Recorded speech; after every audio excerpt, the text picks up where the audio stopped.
नमस्कार दोस्तों, मैंने अपने YouTube चैनल के माध्यम से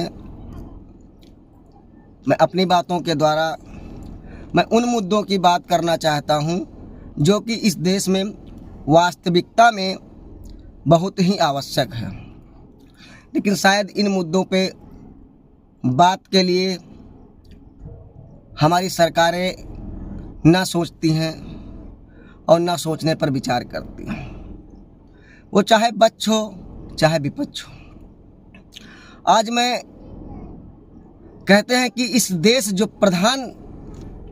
हमारा देश है, भारत देश, ये कृषि प्रधान देश है।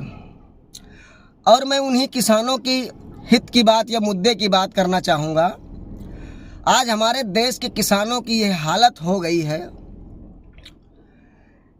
कि इस सरकार आने से पहले ये हुआ था कि किसानों की आय दुगनी हो जाएगी, लेकिन शायद किसानों की आय तो दुगनी नहीं हुई, परंतु किसानों को जो खर्चे हैं, उनके किसानी पे उनके जो खर्चे हैं, उनके उसमें जो उनका लगाव आता है, मतलब जो उस फसल को तैयार करने में उनकी जो लागत होती है वो काफ़ी ज़्यादा बढ़ गई है।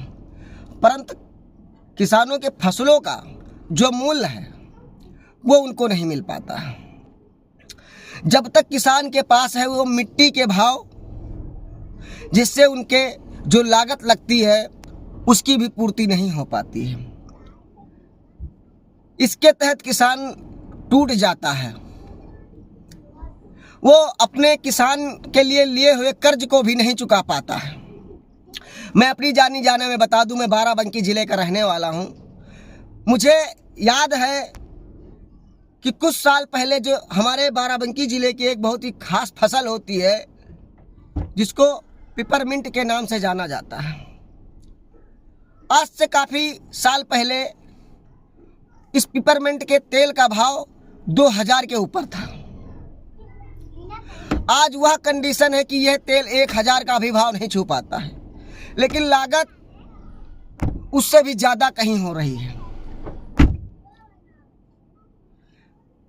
जबकि उस समय की अगर उस फसल की लागत और उस फसल के दिखाव में देखा जाए तो आज उसको कम से कम 2 गुना 4000 के आसपास होनी चाहिए, परंतु ऐसा नहीं हो रहा है क्योंकि लागत उससे भी ज़्यादा हो रही है। ना तो धान, ना तो गेहूँ, ना भी किसी भी फसल पर सरकार इस बात को ध्यान नहीं देती है। इसीलिए ना जाने कितने किसान परेशान होके अपने कर्ज से काफ़ी आत्महत्या करते रहते हैं। किसान के बारे में सरकार को सोचना चाहिए, उनके मूल्यों को निर्धारित करना चाहिए, अन्यथा किसान ऐसे ही मरते रहेंगे और कुछ नहीं होगा। मैं इस आवाज़ को फिर से उठाऊंगा। तब तक के लिए धन्यवाद। नमस्कार दोस्तों।